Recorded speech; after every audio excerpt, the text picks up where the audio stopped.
She thought she could get away with filing a false CPS report on my son, but she underestimated me, my lawyer, and the evidence her own husband was feeding me. My cousin had my autistic son ripped from my arms by CPS, all because he smiled at her wedding rehearsal. She tried to frame me as a monster to steal him away, to punish me for her own public humiliation. What she didn't know was that in her quest to destroy my life, she'd handed me the very tools I needed to obliterate hers. This wasn't just about a family squabble anymore. This was war, and I was about to burn her kingdom to the ground. It all started when I told my 7-year-old son, Leo, that we were going to my cousin Jessica's wedding. Leo has semi-low functioning autism, which for him means the world is often a loud, confusing, and overwhelming place.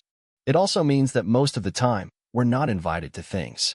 Birthday parties, neighborhood cookouts, even holiday dinners, they usually come with a gentle suggestion that it might be too much for him, which is code for, we don't want to deal with your kid. So when an actual, real-life wedding invitation arrived, one that didn't have a scribbled, no kids note on it, I was thrilled for him. When I told him, his face lit up in a way that could power a small city. Really, Daddy? Really? We can go? He asked, his hands starting to flap with excitement. I scooped him up in a hug. Yes, buddy, we can really go. We spun around the living room, his joyous laughter echoing off the walls. It's one of the most beautiful parts of his autism. His happiness is pure and uncontainable. For the next 2 weeks, the wedding was all he could talk about. We practiced our fancy manners, which involved him trying to sit still for more than 5 minutes and me teaching him to say congratulations without shouting it. He laid out his little suit on his bed every single night, making sure it was perfect. He was so proud. The wedding rehearsal was held at a huge, old church downtown, the kind with stained glass windows and ceilings so high they made you feel small. As we sat in the polished wooden pew, I prepped Leo one last time. Remember, buddy, we have to be super quiet while Jessica is walking. It's her special day, so all the attention is on her, okay? He nodded seriously, his eyes wide as he took in the grandeur of the place. He was doing so well, sitting quietly beside me, just swinging his feet and taking it all in.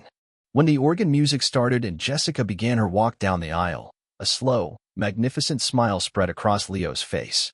He wasn't making a sound, not a single peep. He was just happy.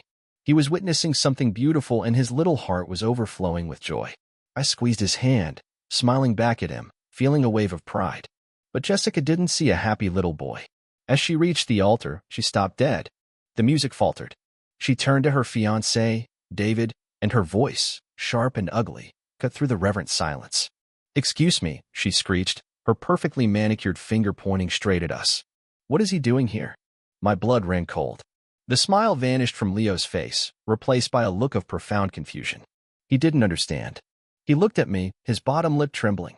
"Daddy?" The whispers started then, rippling through the pews. Jessica ignored the shocked looks from some of the guests and turned her fury on David. "I thought you told him not to come," she screamed, her voice echoing in the cavernous church. Now there was no doubt who she was talking about. Her glare was fixed on my son. Leo started to cry, silent tears rolling down his cheeks as he tried to shrink into my side. The audience was a mix of reactions. A few people looked disgusted, shaking their heads at Jessica's outburst. But most of them, our family, our supposed loved ones, were nodding in agreement. They looked at my crying son as if he were the one who had done something disgraceful. I wanted to scream. I wanted to stand up and tell Jessica that I hoped she'd get hit by a bus, but I looked at Leo's terrified face and knew I had to be the calm in his storm. I had to be his role model. So, I stood up, scooped him into my arms, and walked out of that church without a word. Once we were outside, the meltdown I had been dreading began. He sobbed into my shoulder, his small body shaking. "Why was she so mean to you, Daddy? Why did she yell at you?" My heart shattered into a million pieces. He didn't even realize her hatred was directed at him. He thought he had to protect me. "Oh, buddy," I choked out, stroking his hair. "Some people are just unhappy, and they try to make everyone else unhappy too." He eventually cried himself to sleep in the car. The actual wedding was 2 days later. I left Leo with a trusted babysitter, telling him we'd have our own party at home. I couldn't bring myself to tell him he was uninvited.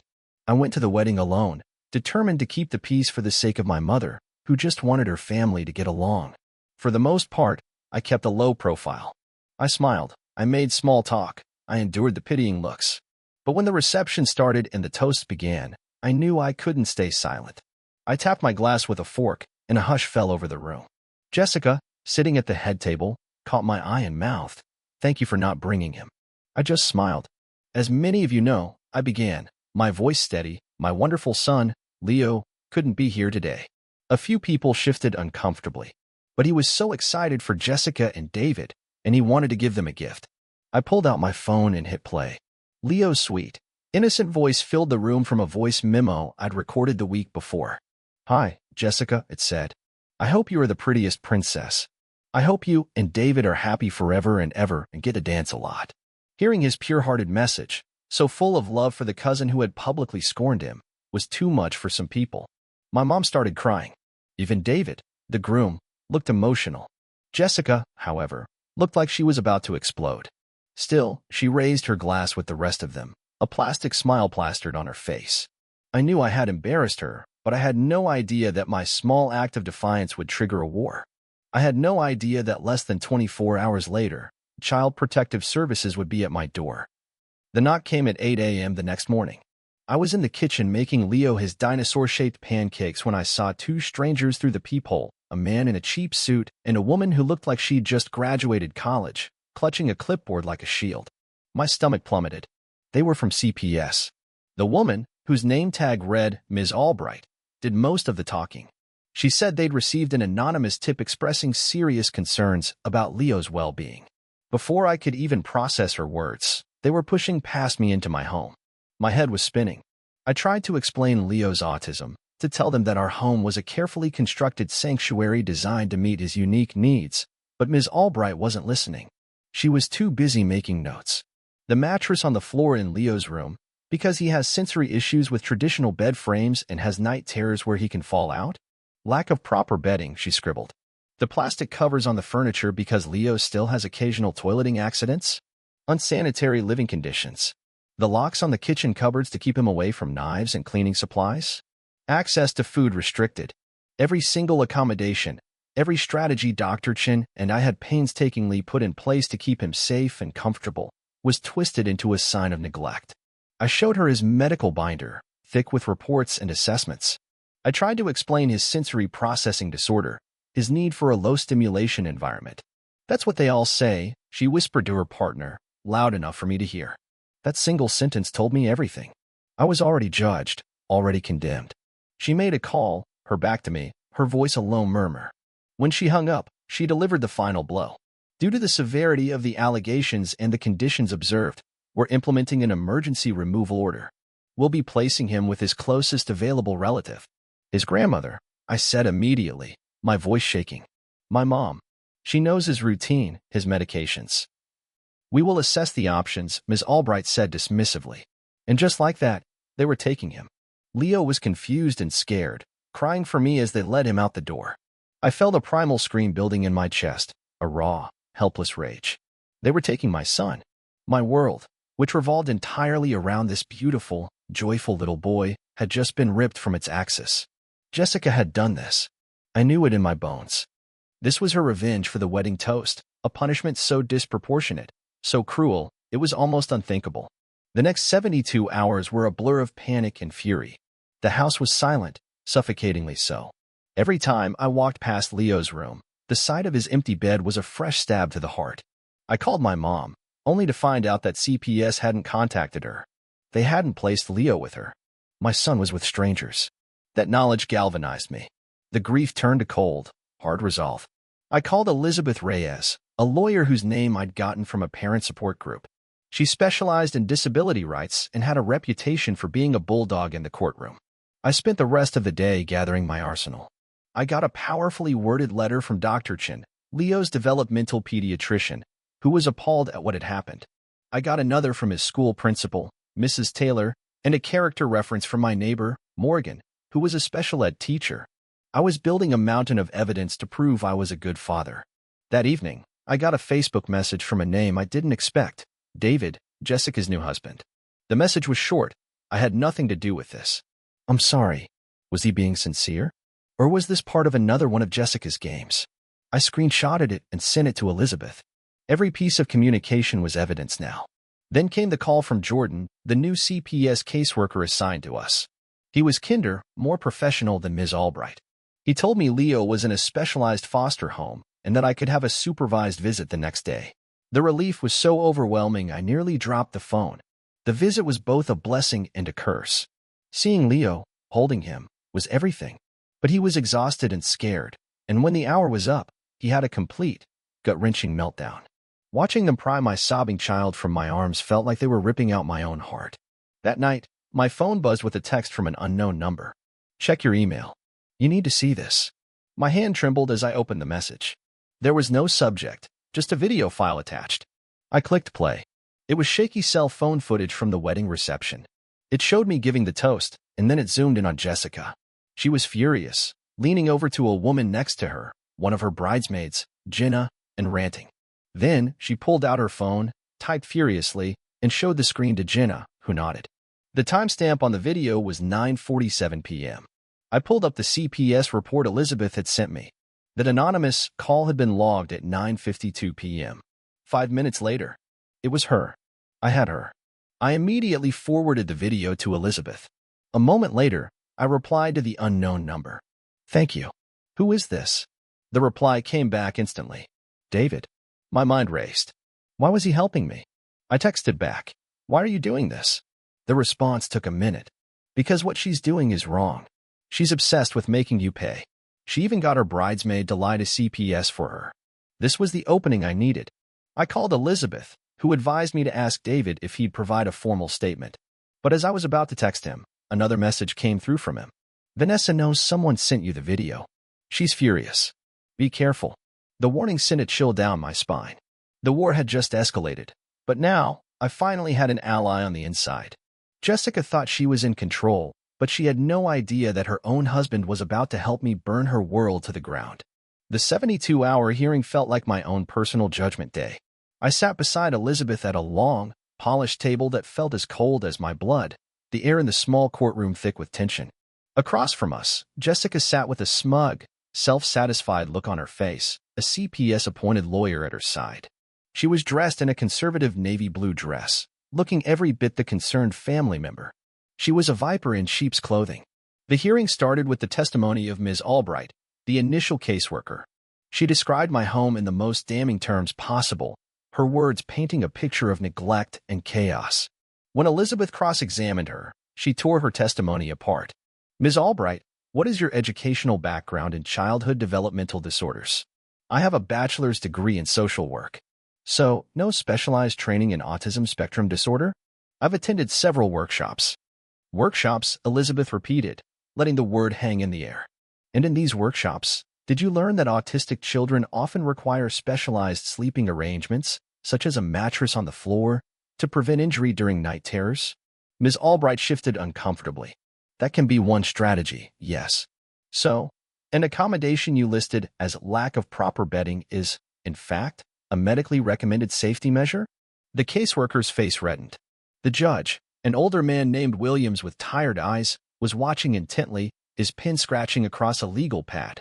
Elizabeth continued this line of questioning, dismantling every single one of Ms. Albright's observations until the young caseworker looked like she wanted the floor to swallow her whole. Next, Dr. Chen testified by phone. Her voice was calm but firm, a beacon of authority in the sea of lies. She methodically explained every accommodation in our home, citing medical literature and Leo's specific diagnostic needs. "Mr. Williams is one of the most proactive and engaged parents I have worked with in my 15-year career," Dr. Chen concluded. To characterize his care as neglect is not only inaccurate, it is a gross misinterpretation of the facts. I felt a glimmer of hope. But then they called Jessica to the stand. She was a master performer. She dabbed at her eyes with a tissue as she spoke of her deep concern for her nephew. She twisted the rehearsal incident, claiming Leo had been loud and disruptive, and that I had become aggressive when she tried to intervene. "I've worried about Mark's stability for years," she said, her voice trembling with fake emotion. "He seems so overwhelmed. I only called CPS because I was terrified of what might happen to Leo if someone didn't step in." It was Elizabeth's turn. "Ms. Johnson, isn't it true that you made the call to CPS just 5 minutes after your uncle embarrassed you at your wedding by playing a recording of his son?" "The timing was a coincidence," Jessica said, not meeting her eyes. "A coincidence?" Elizabeth mused. "And isn't it also true that you and your bridesmaid, Ms. Jenna Clark, submitted nearly identical statements to CPS, using the exact same phrasing in several key sentences? Jessica's composure started to crack. Jenna was just as concerned as I was. Or did you, perhaps, tell her what to say? Elizabeth pressed. Before Jessica could answer, Elizabeth played the video David had sent. The courtroom was silent as we all watched Jessica on her phone, her face a mask of rage, just minutes before the call was made. The judge's expression was unreadable, but I saw his fingers tighten around his pen. It was in that moment, watching my cousin squirm, that a memory from my own childhood surfaced with startling clarity. I was about Leo's age, maybe 8, and my dad had built me a magnificent treehouse in our backyard. It was my sanctuary. One afternoon, my older cousin, Robbie, Jessica's brother, was visiting. He wanted to play in it, but I said no. It was my special place. Later that day, my dad called me outside. The treehouse window was shattered. Robbie stood there crying, pointing at me, saying I'd gotten angry and thrown a rock at it. I hadn't, but no one believed me. My dad, without even asking for my side of the story, made me spend the entire weekend helping him repair the window, grounding me for a month. Family doesn't lie about family, he'd said. The irony was suffocating. Here I was, decades later, being accused of lying by another member of that same family, while my own mother sat in the back of the courtroom, supporting me without question. The world had turned upside down. When the judge returned after a short recess, he cleared his throat. Mr. Williams, based on the evidence, I am dismissing the emergency removal order. A wave of relief so powerful it almost buckled my knees washed over me. However, he continued, due to the conflicting testimonies, I am ordering that your son be placed temporarily in the care of his grandmother, with unlimited visitation for you, pending a follow-up home study by a court-appointed specialist. It wasn't the total victory I'd prayed for, but it was close. Leo would be with my mom, not strangers. As we filed out, Jessica shoved past me. This isn't over, she hissed. I knew she was right. The next few days were a strange mix of relief and anxiety. Getting Leo settled at my mom's was wonderful. He was so happy to be with his grams, and I spent every spare moment there, playing dinosaurs and reading stories. But the threat of Jessica loomed. True to form, she escalated. The court-appointed specialist, Dr. Ramirez, was scheduled to visit my home on Friday. On Thursday, CPS received another anonymous tip. This time, the caller claimed I was unnecessarily medicating Leo to control his behavior. It was so obviously Jessica's doing, another desperate attempt to poison the well before the home study. I was on the phone with Elizabeth, trying to strategize, when a text from David came through. Vanessa's dad made the call. She's using him now. So, she was pulling her own father into her web of lies. She was getting bolder, more reckless. I felt a surge of cold fury. She wasn't just attacking me anymore. She was trying to corrupt her entire family. That evening, I got a call from a number I didn't recognize. Mark Williams, a woman's voice asked. My name is Jenna Clark. I was one of Jessica's bridesmaids. I need to talk to you. My heart started pounding. This was it. This was the break we needed. Jessica made me lie to CPS, she said, her voice shaking. She told me if I didn't back up her story, she'd tell everyone a secret from college that could ruin my career. I can't live with this guilt anymore. I'll tell the truth. I immediately called Elizabeth. This changes everything, she said, excitement in her voice. An admission of witness tampering? We've got her. I thought the worst was over. I thought we finally had her cornered. I was wrong.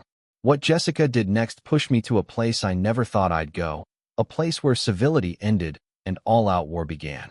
The family meeting was my mother's idea, and it was brilliant. She wants to use family against you?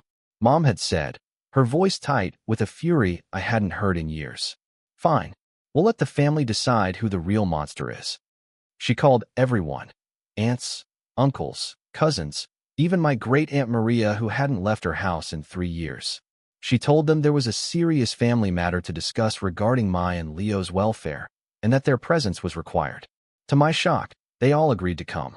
The drama had become too big to ignore. That Sunday, our living room, usually filled with the cheerful chaos of Leo's toys, was packed with 24 relatives sitting on extra chairs we'd borrowed from neighbors. The air was thick with tension and whispered speculation. Jessica arrived last, flanked by her parents, Uncle Charles and Aunt Linda. She wore an expression of grave concern, a martyr walking into a den of lions. She had no idea the lions were about to turn on her. My mom, Sharon, stood before the silent room, a stack of papers in her hand. She was no longer the quiet, gentle woman who baked cookies. She was a general commanding her troops. "I called you all here," she began, her voice ringing with authority, "because a member of this family has deliberately and maliciously tried to have my grandson taken from his father, using lies and manipulation. And I want you all to hear the truth." She laid it all out, piece by painful piece. She spoke of Jessica's outburst at the rehearsal. She described the CPS visit, reading aloud from Ms. Albright's biased report. She then read, with tears in her eyes, from Dr. Chen's and Mrs. Taylor's glowing letters of support for me and Leo. With every word, the murmurs in the room grew louder, the glances toward Jessica and her parents more pointed. Uncle Charles began to fidget, his face turning a blotchy red. "And now," my mom said, her gaze locking onto him, "we've learned that after the court sided with Mark, another false report was made to CPS. A report made by you, Charles." All eyes swiveled to my uncle. He stammered, "I was just concerned. Vanessa told me." "You've seen Leo twice in the last 3 years," my mom cut him off sharply. "Your concern is a little hard to believe." This was the moment the tide truly turned. Great Aunt Maria, a formidable woman who was the family's unofficial matriarch, spoke up. "Jessica, I bring my granddaughter, who has Down syndrome, to every family event. Tell me, would she have been welcome at your adult-only wedding?" Jessica paled, unable to form a response. Then, another cousin, Sarah, cleared her throat. "At the reception, Jessica told me Mark was unstable and that she was worried Leo wasn't safe. She asked me to keep an eye on him for her." One by one, the stories came out. People who had been hesitant to speak up before, now emboldened by the shifting dynamics, shared their own experiences. They spoke of Jessica's casual cruelty, her knack for turning people against each other, her constant need to be the center of attention. It was a dam breaking, years of resentment and unspoken truths flooding the room. Then, a new voice cut through the noise. "She asked me to lie to." All heads turned. It was Jenna, the bridesmaid, standing in the back of the room. "I hadn't even known she was coming. She threatened to ruin my career if I didn't give a false statement to CPS," Jenna said, her voice shaking but clear. "She told me exactly what to say." The room erupted. Aunt Linda started sobbing. Uncle Charles was shouting about slander. But it was too late. The narrative Jessica had so carefully constructed had been completely dismantled. And then, David walked in. Jessica's husband, the man who had been secretly helping me, stood in the doorway. The room fell silent. He looked tired, but his eyes were clear and resolved. He walked over to stand beside me and my mom. "Enough lies, Jessica," he said, his voice quiet but carrying across the room. "I've watched this go on for too long. I told you to apologize to Mark after the rehearsal, but you couldn't let it go. You had to punish him." He looked around at our family. "She called CPS from the wedding reception. I saw her.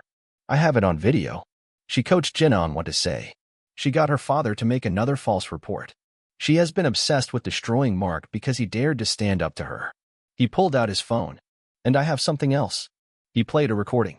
It was Jessica's voice, frantic and furious, from a phone call the night before. "I don't care what it takes, David. I will make him pay. I'll tell them he hits his son, that he drinks, that he's unstable. I will bury him. He will never see that little brat again." The final nail in her coffin. Uncle Charles looked like he was going to have a heart attack. Aunt Linda was openly wailing. Jessica just stared at her husband, her face a mask of pure, unadulterated hatred. This was a betrayal she had never seen coming. My mom, in a final, powerful move, held up the cease and desist letter Elizabeth had drafted. "This is a legal warning," she announced. "It is being sent to Jessica, Charles, and Linda. If any one of you contacts Mark, Leo, or CPS again, or spreads one more lie about my son, we will pursue every legal option available to us. This family will not tolerate this abuse any longer. Are we clear?"